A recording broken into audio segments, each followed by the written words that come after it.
Natalie Parker frantically rummaged through her closet, tossing rejected outfits onto her bed, while her roommate Zoe lounged nearby, scrolling through her phone. "I can't believe I let you talk me into this," Natalie grumbled, holding up a navy blue dress before shaking her head and discarding it with the others. Tonight was her blind date with a man she knew nothing about, except that he was supposedly successful and, according to Zoe's cousin who worked at his company, intimidatingly handsome. "Trust me," Zoe said without looking up. "After that disaster with Ryan, you need someone completely different. Someone who has his life together." Natalie winced at the mention of her ex. 6 months ago, she'd caught him cheating with a co-worker, and the humiliation still stung. At 32, she was tired of dating men who couldn't commit, who treated relationships like temporary amusements until something better came along. "Fine. But you could have told me more than he runs a company," Natalie said, finally settling on a simple black dress that hugged her curves without being too obvious about it. "Does he have a name, hobbies? Any red flags I should know about?" Zoe finally looked up with a mysterious smile. "His name is Jackson Reed. He's 36, never married, and he's the CEO of Reed Innovations. They do something with sustainable building materials. Boring stuff, but apparently very lucrative." She paused dramatically. "No, I don't know his favorite color, or whether he likes pineapple on pizza." "That's what first dates are for." Natalie rolled her eyes but couldn't quiet the flutter of nervousness in her stomach. As a freelance graphic designer, who worked primarily from her apartment, her social circle had shrunk considerably since college. Meeting new people, especially potential romantic partners, had become increasingly difficult. An hour later, Natalie walked into Everett's, an upscale restaurant in downtown Portland, known for its panoramic views of the city. The hostess led her to a corner table where a man sat with his back to her, his broad shoulders filling out an impeccably tailored charcoal suit. When he stood and turned to greet her, Natalie nearly stumbled. Jackson Reed was gorgeous in a way that seemed almost unfair, tall with dark hair swept back from a strong-featured face, piercing blue eyes and a jawline that could cut glass. But what struck her most was his expression, or rather the lack of one. His face revealed absolutely nothing as he assessed her. Not disappointment, not pleasure, nothing but cool evaluation. "Natalie," he said, his voice deep and controlled. "Not a question, just a statement of fact." She nodded, extending her hand. "And you're Jackson. Nice to meet you." His handshake was firm but brief, and he immediately pulled out her chair, waiting for her to sit before returning to his own seat. A perfect gentleman, yet something about his demeanor made her feel like she was at a job interview rather than a date. The waiter appeared almost instantly, and Jackson ordered wine without consulting her preferences. "The 2018 Cabernet, if you have it," he said dismissively, his attention already back on Natalie. "So," she said, fighting the urge to fidget under his intense gaze, "Zoe tells me you're in sustainable building materials." "Yes," he replied. "Reed Innovations specializes in eco-friendly construction solutions. We've recently expanded into international markets." His words were precise, efficient, like everything else about him. Natalie waited for him to elaborate or ask about her work, but he simply sipped his water, watching her. The silence stretched uncomfortably, and, "Do you enjoy it?" she prompted. Something flickered in his eyes, surprise perhaps that she'd asked about his feelings rather than his success. "It's challenging," he finally said. "I find satisfaction in solving problems others can't." Throughout the appetizers and main course, conversation continued in this stilted fashion. Jackson answered her questions directly, but offered nothing more and asked very little about her in return. He was polite but distant, as though performing a duty rather than exploring a connection. Natalie found herself working harder than she ever had on a first date, trying to crack through his impenetrable facade. "You don't do this often, do you?" she finally asked after their plates had been cleared. His eyebrow arched slightly. "Do what?" "Go on blind dates. Or maybe dates in general." She offered a small smile to soften the observation. For the first time that evening, something like genuine emotion crossed his face, a flicker of discomfort, quickly masked. "No," he admitted. "I don't have much time for social engagements." "Then why did you agree to meet me?" Jackson studied her for a long moment, as though assessing whether she deserved an honest answer. "My sister," he finally said. "She's friends with your friend's cousin. She thinks I work too much, do you?" "There's no such thing as working too much when you're building something important." Despite his coldness, Natalie found herself intrigued. There was something beneath that controlled exterior, a drive, a passion for his work that she recognized in herself. As a freelancer who often lost track of time while designing, she understood the satisfaction of creating something from nothing. "I understand that," she said. "When I'm in the middle of a design project, everything else disappears. But eventually you look up and realize weeks have passed, and you haven't seen another human being except the delivery guy." For the first time that night, Jackson's lips curved into something resembling a smile. It transformed his face, softening the hard edges and making him look younger, more approachable. "Exactly," he said, and there was a warmth in his voice that hadn't been there before. As dessert arrived, a chocolate soufflé they agreed to share, Natalie found the conversation flowing more naturally. Jackson asked about her design work, showing genuine interest in her creative process. She discovered he had an eye for architecture and design himself, often providing input on the aesthetic aspects of his company's products. When they stepped outside the restaurant, the night air was crisp with early autumn, and the city lights sparkled around them. They stood awkwardly for a moment, the comfortable dynamic they'd achieved inside the restaurant evaporating in the uncertainty of a potential goodbye. "I can drive you home," Jackson offered. Natalie hesitated. "Actually, I live just a few blocks from here. I usually walk when the weather's nice. Then I'll walk with you." As they strolled through the quiet streets, Natalie found herself moving closer to him, drawn by some invisible force. When their hands brushed accidentally, neither pulled away. His fingers tentatively intertwined with hers, and despite his earlier coldness, his touch was warm. They reached her apartment building too quickly. Standing on the steps, Natalie turned to thank him for dinner, but the words died in her throat. Jackson was looking at her differently now, his blue eyes dark with an intensity that made her breath catch. "I've enjoyed tonight," he said softly, more emotion in those 4 words than in all his previous conversation. Before she could respond, he leaned down and kissed her. What started as a gentle press of lips quickly deepened into something more urgent, more consuming. His arms encircled her waist, pulling her against him as though he couldn't get close enough. Natalie responded with equal fervor, her hands sliding up to his shoulders, his neck, his hair. When they finally broke apart, both breathing heavily, Jackson looked as stunned as she felt. The perfect composure he'd maintained all evening had completely vanished, replaced by something raw and vulnerable. He stared at her as though seeing her for the first time. "I should go," he said, his voice rough. Natalie nodded, though disappointment flooded through her. "Thank you for dinner." "And the walk." Jackson took a step backward, then stopped. He pulled a business card from his pocket and pressed it into her hand. "Call me," he said, and it sounded more like a plea than a request. As she watched him walk away, Natalie had the strangest feeling that something momentous had just happened, that a man who never lost control had just lost it completely. With her. What she didn't know was that this unexpected connection would soon pull them both into a whirlwind neither had anticipated, forcing them to confront painful pasts and uncertain futures, all because of one kiss that changed everything. 3 days passed without Natalie calling Jackson. She'd stared at his business card countless times, traced the embossed letters of his name, and nearly dialed the number twice, but something held her back. That kiss had awakened feelings she wasn't prepared for, especially with someone as enigmatic and complex as Jackson Reed. "You're overthinking this," Zoe insisted, watching Natalie pace their small living room. "The man gave you his card and practically begged you to call him. What are you waiting for?" "I don't know," Natalie admitted, sinking onto the couch. He was so cold at first, like he couldn't care less about being there. Then suddenly, she touched her lips, remembering the intensity of that kiss. "It doesn't make sense." "Maybe you cracked the Ice Queen's frozen heart," Zoe teased.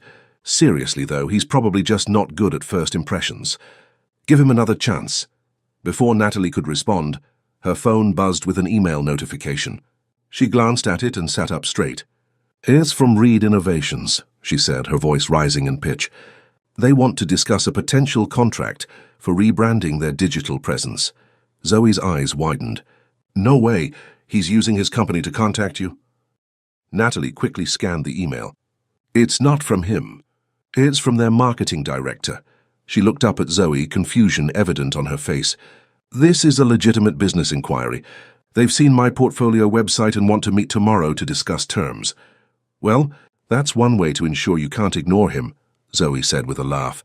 The next morning, Natalie dressed with extra care, selecting a professional but stylish outfit for her meeting at Reed Innovations.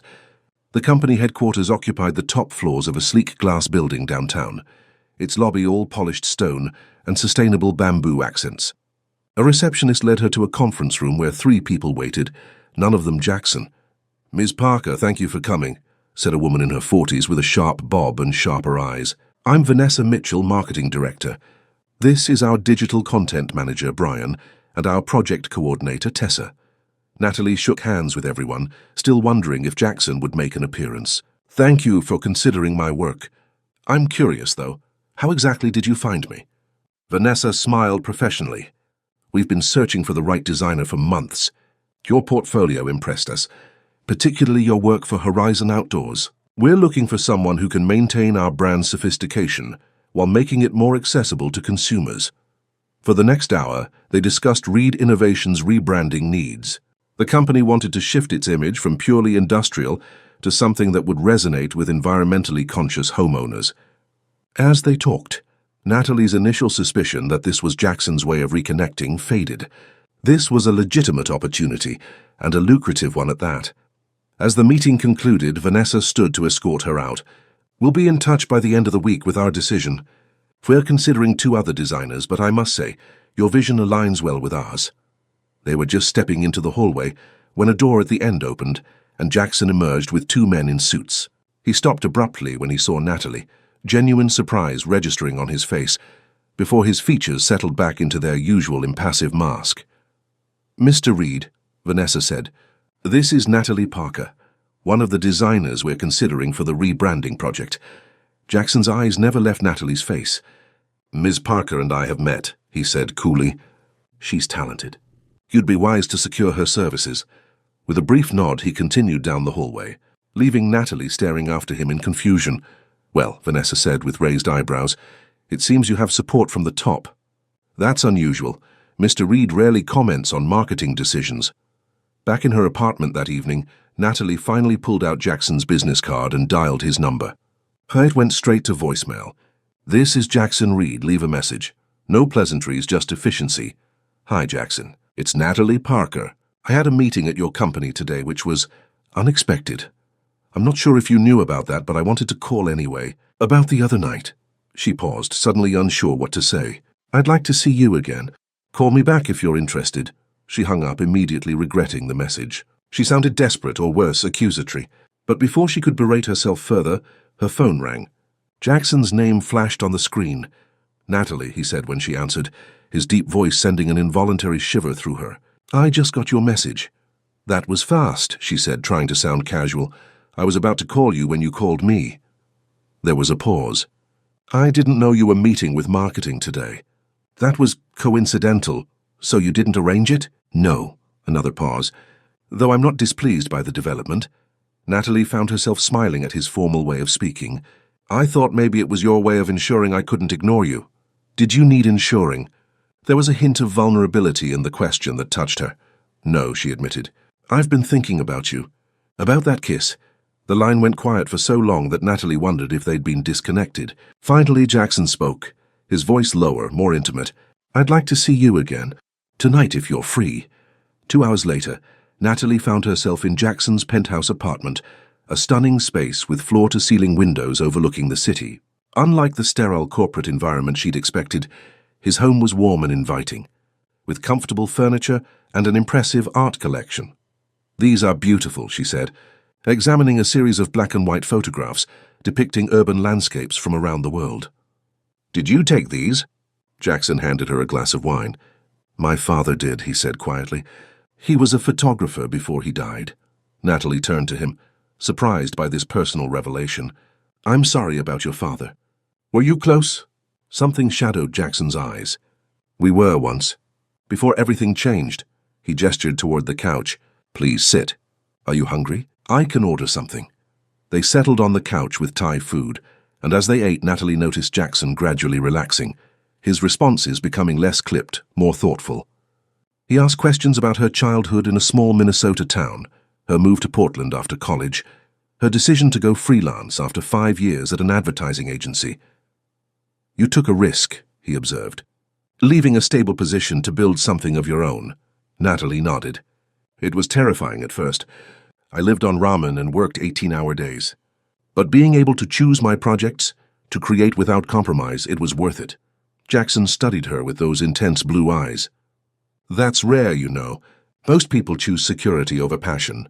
What about you? She asked. Did you always want to run your own company? His expression darkened slightly. No. I was studying architecture when my father died. He left the company to me and my sister Charlotte. She was 16, still in high school, so I had to step in to secure our future. You gave up your dreams for her, Natalie said softly. Jackson looked surprised, as though this perspective had never occurred to him. I did what was necessary, he said finally. The company was failing when I took over.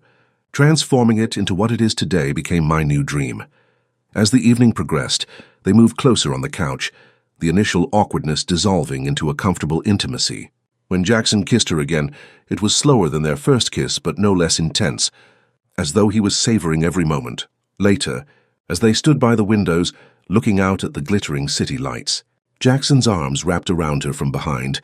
He whispered against her hair, I can't seem to let you go. Natalie Parker. The admission seemed to cost him something, as though exposing a weakness he'd rather keep hidden. Natalie turned in his arms, meeting his gaze. Then don't, she said simply. For several weeks they fell into a pattern, evenings at his apartment or hers, weekend mornings at quiet cafes, walks along the waterfront, where Jackson gradually shared more of himself, his complicated relationship with his father, his protectiveness toward his sister, his secret regret at abandoning architecture. Natalie found herself opening up too, telling him about her parents' difficult divorce, her struggles with confidence in her work, her fears about truly trusting someone again after Ryan's betrayal. What she didn't tell him was that Reed Innovations had offered her the contract, and she'd accepted. Somehow, it never seemed the right time to mention it, especially as Jackson never brought up work when they were together. It was as if he compartmentalized his life completely, CEO by day, just Jackson with her. She told herself she'd mention it when the project actually began, not wanting to complicate their burgeoning relationship with business. Then came the night that changed everything. They were at a restaurant celebrating 1 month since their first date when Jackson's phone rang. He checked the screen and frowned. I need to take this. It's Charlotte. He stepped away from the table, his back rigid with sudden tension. When he returned, his face had transformed back into the cold mask she'd seen on their first date. I have to go, he said, already signaling for the check. Family emergency. Is everything okay? Can I help? Natalie reached for his hand, but he pulled away subtly. No, this is personal. His tone left no room for discussion. He drove her home in silence, his knuckles white on the steering wheel. When they reached her apartment, he didn't turn off the engine. I'll call you tomorrow, he said, not meeting her eyes. But he didn't call the next day or the day after. Natalie left messages that went unanswered. On the third day, she received an email from Vanessa Mitchell confirming the start date for the rebranding project. As the primary contact for Reed Innovations, she'd have to face Jackson professionally, even as he was ignoring her. Personally, what Natalie didn't know was that the family emergency involved a secret. Jackson had kept buried for years, a secret that would test everything building between them, forcing both to confront whether what they felt was strong, enough to overcome the walls he'd built, to protect himself from the pain of his past. Natalie's first day working at Reed Innovations was nothing short of excruciating. She sat in the sleek conference room, presenting her initial concepts to the marketing team, constantly aware that Jackson might walk in at any moment. He didn't. According to Vanessa, he was tied up in meetings all day, which Natalie suspected was code for deliberately avoiding you. These concepts are exactly what we're looking for, Vanessa said, examining the mood boards and digital mock-ups Natalie had prepared. Especially this one. It maintains the corporate professionalism while adding warmth and accessibility. Natalie forced a smile, trying to focus on the professional opportunity rather than her personal disappointment. I'm glad you think so. I can have revised versions ready by next week, incorporating your feedback. As she packed up her materials, Brian, the digital content manager, lingered behind. Just so you know, he said quietly, the boss has been in a terrible mood all week. Whatever's going on has nothing to do with your work. Thanks, Natalie replied, unsure whether to be comforted or more concerned by this information. I appreciate that. She was waiting for the elevator when the doors opened, to reveal Charlotte Reed. Natalie recognized her immediately from photos in Jackson's apartment. The same striking blue eyes, though her hair was blonde, where his was dark. Charlotte looked at her curiously. "You're Natalie, aren't you?" she asked, stepping out of the elevator. "I'm Charlotte Jackson's sister." Natalie shook her hand, surprised. "Yes, I'm Natalie." "How did you—" "Jackson described you perfectly," Charlotte said with a warm smile that contrasted sharply with her brother's usual reserve. "Plus, you're carrying design portfolios, and I know you're working on our rebranding." "It's nice to meet you," Natalie said sincerely. "Jackson has told me a lot about you." Charlotte's eyebrows rose. "Has he? That's unusual for my brother." She glanced at her watch. "Listen, do you have time for a coffee? There's a place downstairs that makes a decent latte." 20 minutes later, they were seated in a corner of the building's cafe, Charlotte stirring her drink thoughtfully. "I suppose you're wondering why Jackson has been avoiding you," she said without preamble. Natalie nearly choked on her cappuccino. "Is it that obvious?" "Only to someone who knows him well," Charlotte sighed. "He's not good at this, relationships, opening up, trusting people. Our father's death hit him particularly hard. He mentioned that he took over the company when your father passed away." Charlotte's expression darkened. "What he probably didn't tell you is that our father didn't simply die. He took his own life after the company faced bankruptcy due to his gambling addiction." She delivered this bombshell matter-of-factly, though pain flickered in her eyes. Jackson was 22 in his final year of architecture school. He dropped everything to save the company and take care of me. Natalie sat in stunned silence, pieces of Jackson's character suddenly falling into place. His control, his guardedness, his intense focus on work. "I had no idea," she finally managed. "Of course not. Jackson never talks about it." Charlotte leaned forward. "The emergency last week? It was the anniversary of our father's death. Jackson always disappears on that day. Won't talk to anyone, won't see anyone. It's like he transforms back into that devastated 22-year-old who found our father's body." Natalie felt a wave of compassion wash over her. "I wish he'd told me. I could have been there for him.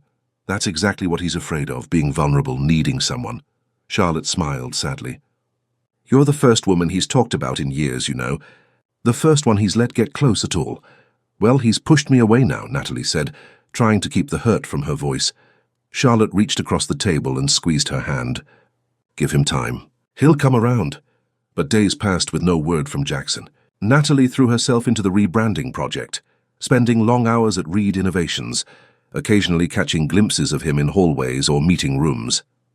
He always acknowledged her with a polite nod, as though they were mere acquaintances, before quickly moving on. 2 weeks into the project, Natalie was working late in the conference room she'd been assigned. Surrounded by design boards and digital tablets, most of the staff had gone home, the office quiet except for the occasional sound of the cleaning crew.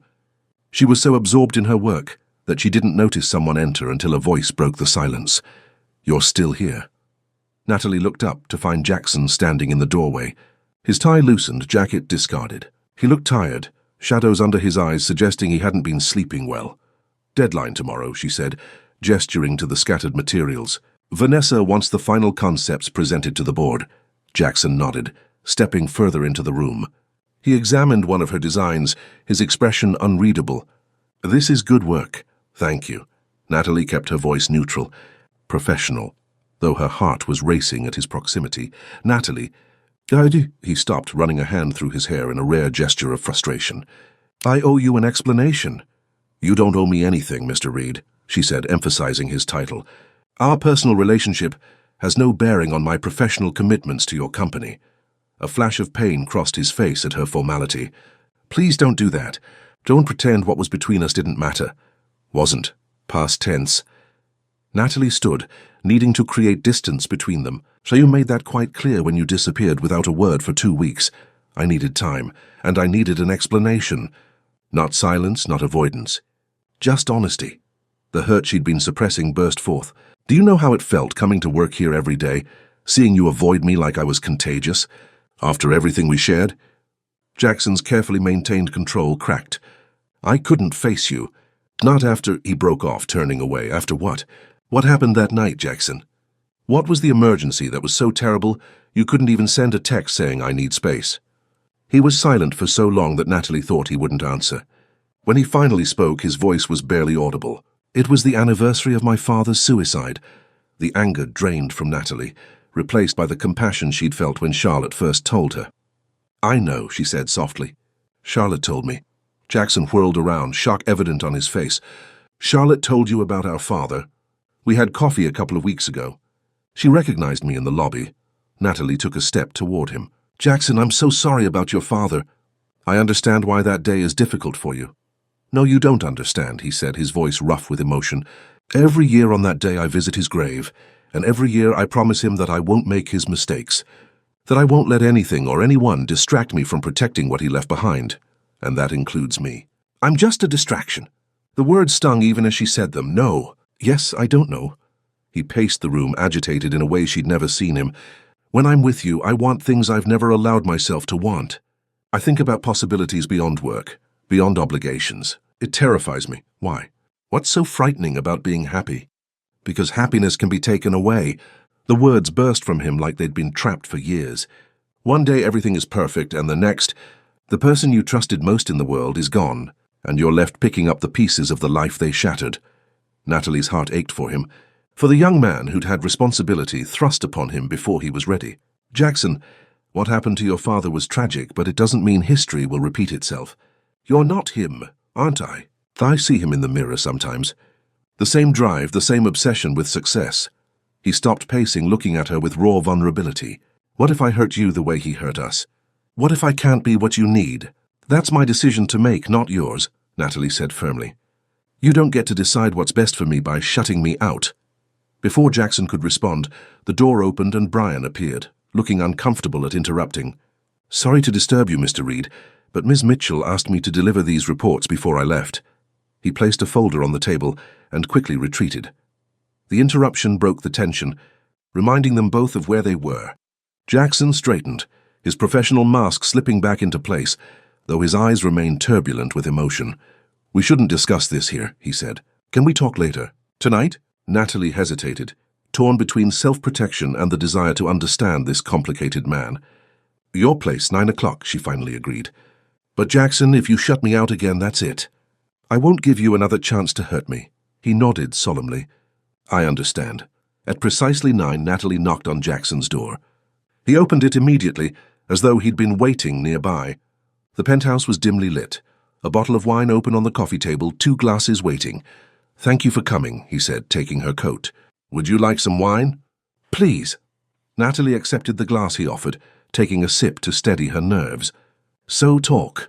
Jackson sat beside her on the couch, close but not touching. First, I want to apologize for disappearing. It was cowardly and unfair to you. He twisted his wine glass in his hand, staring into the dark liquid. The truth is, I've never let anyone get as close to me as you have, not since my father died. When that anniversary came around, all I could think was that I was breaking my promise to him by falling for you. Falling for me? Natalie repeated softly. Jackson met her eyes, his own vulnerable and sincere. Yes, I'm in love with you, Natalie, and it terrifies me because the last time I loved someone that much, they destroyed everything. Jackson, I'm not your father, and you're not responsible for his choices. I know that logically, but emotionally, he shook his head. When I took over the company, it was like taking on his identity. Everything I've built has been to redeem his legacy, to prove that his life wasn't defined by his final act. He reached for her hand, tentatively. Then you came along, and suddenly I wanted something for myself, separate from all that. It felt like betrayal. Natalie intertwined her fingers with his. It's not betrayal to live your own life, to want happiness for yourself. I'm beginning to understand that, he said. These 2 weeks without you have been miserable. I buried myself in work, but all I could think about was you. Your smile, your passion for your art, the way you see beneath the surface of things. He brought her hand to his lips, pressing a kiss to her palm. I don't want to lose you, Natalie. I want to really try to be worthy of you. You already are, she whispered, leaning forward to kiss him softly. All I need is for you to be honest with me, to let me in even when it's difficult. As they held each other on the couch, Natalie believed they'd overcome the biggest obstacle between them. She didn't yet know that an even greater challenge lurked on the horizon, one that would test not only Jackson's ability to trust, but her own capacity to forgive when a shocking revelation threatened everything they were building together. For the next month, everything seemed perfect between Natalie and Jackson. He made a conscious effort to be more open, sharing childhood memories, talking about his dreams for the future, even occasionally leaving work early to spend time with her. Natalie found herself falling deeper in love with the man beneath the CEO facade, thoughtful, passionate, and surprisingly playful when he allowed himself to relax. The rebranding project was nearing completion, with the board unanimously approving Natalie's designs.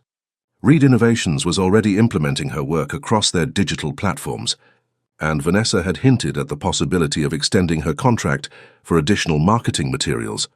"We should celebrate," Jackson said one evening as they cooked dinner together in his penthouse kitchen. "Your work is transforming the company's image. The initial feedback has been overwhelmingly positive." Natalie smiled, chopping vegetables for a stir-fry. "It's been a dream project, honestly. Your team gave me so much creative freedom." Jackson paused in stirring the sauce, looking at her thoughtfully. "Have you considered taking on a permanent role somewhere? Reed Innovations would be lucky to have you on staff." "Are you offering me a job, Mr. Reed?" she teased. "Hypothetically," he said, his tone light but his eyes serious. "Would you want that? To work for one company rather than freelancing?" Natalie considered the question. "I don't know. I love the variety of freelancing, the freedom to choose projects that excite me. But there's something appealing about being part of a team, building something together over time." She glanced at him. "Why do you ask?" "Just thinking about the future," he said, returning to the sauce. "Our future." The words sent a pleasant warmth through her. They hadn't explicitly discussed long-term plans, but it was becoming increasingly clear that what they had was serious, potentially lasting. That weekend, Jackson surprised her with tickets to an architecture exhibition featuring innovative, sustainable designs from around the world. As they wandered through the displays, his eyes lit up with genuine passion, reminding Natalie of his abandoned dreams. "You still love it, don't you?" she asked as he explained the intricacies of a particularly striking design. "Architecture." A wistful expression crossed his face. "I do. Sometimes I sketch buildings in my spare time, just for myself." He smiled ruefully. "Not that I have much spare time." "You could make time," she suggested. "Maybe take a class, or just set aside an hour each week to draw. It doesn't have to be all or nothing, Jackson." He squeezed her hand gratefully. "You make me believe that's possible, that I can be more than just the CEO of Reed Innovations." Later that night, lying in bed with her head on his chest, Natalie finally asked the question that had been lingering in her mind. "Have you ever thought about going back to it? Not giving up the company, but maybe shifting roles, focusing on the architectural aspects of the business." Jackson was quiet for so long that she thought he might have fallen asleep. Finally he spoke, his voice vibrating under her ear. "Charlotte suggested something similar last year. She's been taking on more responsibility in operations and finance. She's good at it, better than me in some ways. So it's not impossible." "No, not impossible." His arms tightened around her. "Just difficult to imagine after spending so long defining myself by that role." "You're so much more than your job title," Natalie said softly, pressing a kiss to his shoulder. "You're Jackson Reed, brilliant, compassionate, stubborn, occasionally infuriating, and the man I love." He chuckled, the sound rumbling through his chest. "Infuriating?"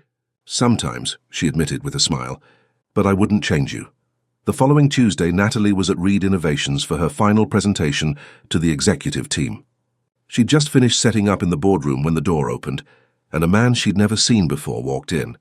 Tall, with salt-and-pepper hair and an expensive suit, he carried himself with the confidence of someone accustomed to authority. "You must be Natalie Parker," he said, extending his hand. "I've heard great things about your work. I'm Robert Caldwell, CFO of Mergetech Solutions." Natalie shook his hand, puzzled. "Nice to meet you. I wasn't aware anyone from Mergetech would be attending today." Something like surprise flickered across Robert's face. "Really? I assumed you'd been briefed, given your personal connection to Jackson." Before Natalie could ask what he meant, other executives began filing in, including Vanessa and several board members. Jackson entered last, looking impeccable in a charcoal suit that matched his suddenly serious demeanor. He nodded professionally at Natalie before taking his seat at the head of the table. "Good morning, everyone," he began. "Before Ms. Parker presents the final phase of our rebranding, I have an announcement." He gestured to Robert Caldwell. "As some of you already know, we've been in discussions with Mergetech Solutions regarding a potential merger. Today I'm pleased to inform you that we've reached a preliminary agreement." Murmurs rippled through the room. Natalie stared at Jackson in shock. He hadn't mentioned anything about a merger. Not once in all their conversations about the company. This partnership will allow Reed Innovations to expand globally at an accelerated pace, Jackson continued, his voice steady and businesslike. Mr. Caldwell is here to observe our rebranding presentation, as their team will be working to integrate our new image with their existing marketing strategy. Throughout her presentation, Natalie struggled to maintain her professional composure. Questions swirled in her mind. Why hadn't Jackson told her about something so significant? Was this why he'd asked about her taking a permanent position? Because he knew the company was changing hands. When the meeting concluded, executives congratulated her on the successful project while filing out. Jackson remained seated, his expression unreadable as he gathered his papers. Natalie waited until they were alone before confronting him. "When were you going to tell me about the merger?" she asked quietly. Jackson finally looked up, his eyes guarded. "It wasn't finalized until yesterday. The negotiations have been confidential." "Confidential from your girlfriend, you mean?" Hurt colored her voice. "We've talked about the company nearly every day for weeks, Jackson. You had plenty of opportunities to mention that you were selling it." "I'm not selling it," he corrected. "It's a merger. I'll remain on the board and head the new Sustainable Architecture Division." Natalie stared at him. "The Architecture Division? So you were going back to architecture?" A flash of something guilt crossed his face. "That was part of the negotiation. I'd been considering it for a while. Since our conversation the other night." "No longer than that." Jackson stood, moving toward her. "Natalie, I couldn't discuss it with you. There are legal implications, confidentiality agreements." She stepped back, maintaining distance between them. "I understand confidentiality, Jackson. What I don't understand is why you'd keep something this important from me personally, especially when you knew I was working on rebranding the very company you're merging." Before he could respond, there was a knock at the door and Robert Caldwell entered. "Sorry to interrupt," he said, though his expression suggested he wasn't sorry at all. "Jackson, we need to discuss the press release. And Miss Parker, I'd like to arrange a meeting with you and our marketing team. Your work is impressive. We might be interested in bringing you on for the transition period." "Thank you, but I need to consider my schedule," Natalie replied professionally, gathering her materials. "If you'll excuse me, I have another appointment." She left quickly, ignoring Jackson's call of her name as she headed for the elevator. Once outside the building, she pulled out her phone and called Zoe. "Can you meet me at Riverside Park? I need fresh air and a friend right now." An hour later, they sat on a bench overlooking the water, Natalie having explained the situation through intermittent tears. "I just don't understand why he wouldn't tell me," she said, clutching the coffee Zoe had brought. "He's been talking about opening up, being honest, and all the while he's been planning this massive change." Zoe considered this. "Maybe he was afraid of how you'd react. You said he struggled with change, with letting go of the company his father left him. But that's the thing, this is exactly what we talked about just a few days ago. Me encouraging him to pursue architecture again, him mentioning Charlotte taking on more responsibility." Natalie shook her head in frustration. "It's like he was testing my reaction without actually telling me what was happening." "Men," Zoe sighed. "They think they're being strategic when they're just being idiots." Despite herself, Natalie laughed. "It just hurts, you know? I thought we were past this, the secrets, the walls between us. What are you going to do?" "I don't know," Natalie admitted. "Part of me wants to hear him out, but another part wonders what else he's keeping from me." Her phone buzzed with a text from Jackson. "Please let me explain." "Meet me at the penthouse tonight?" Natalie stared at the message, conflicted. "If I go, am I just setting myself up for more disappointment?" "Only you can answer that," Zoe said gently. "But ask yourself this, is what you have with him worth fighting for? No relationship is perfect, Nat. Sometimes people make mistakes trying to protect what matters to them." That evening, Natalie found herself standing outside Jackson's door, still uncertain if she was making the right choice. Before she could knock, the door opened to reveal Jackson looking uncharacteristically disheveled, his tie gone, shirt sleeves rolled up. "You came," he said, relief evident in his voice. "I wasn't sure you would." "Neither was I," she replied honestly, stepping inside. The penthouse had been transformed. The dining table was set for dinner, candlelight flickering softly. A large drawing board stood in the living room, covered with architectural sketches. "What is all this?" Natalie asked, moving toward the drawings. "My vision," Jackson said, following her. "For the new Sustainable Housing Division I'll be heading. Affordable, eco-friendly homes that don't sacrifice design or quality." He picked up one sketch, offering it to her. This one was inspired by something you said about spaces that nurture creativity. Natalie examined the drawing, a beautiful, innovative design that seamlessly integrated nature with living space. These are amazing, Jackson. You're incredibly talented. Thank you.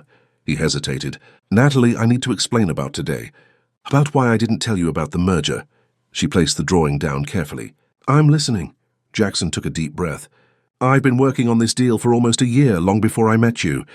When negotiations intensified 3 months ago, I was legally bound to confidentiality. He ran a hand through his hair. But that's not the whole truth. I could have told you something was happening in general terms. So why didn't you? Because I was afraid, he admitted, vulnerability raw in his voice. Afraid that talking about it would make it real, that I would be betraying my father's legacy by changing the company so fundamentally. He moved closer to her. And then when we talked about architecture, about me returning to it someday, your support meant everything to me. I wanted to surprise you with the news once it was finalized, to show you that I was taking your advice. Finding balance. Jackson, relationships don't work that way. I don't need grand gestures or surprises. I need honesty even when it's difficult. I know that now. He reached for her hands, and this time she didn't pull away. I've spent so long making decisions alone, carrying everything on my shoulders, that I've forgotten how to truly share my life with someone. His blue eyes held hers intently. But I want to learn with you.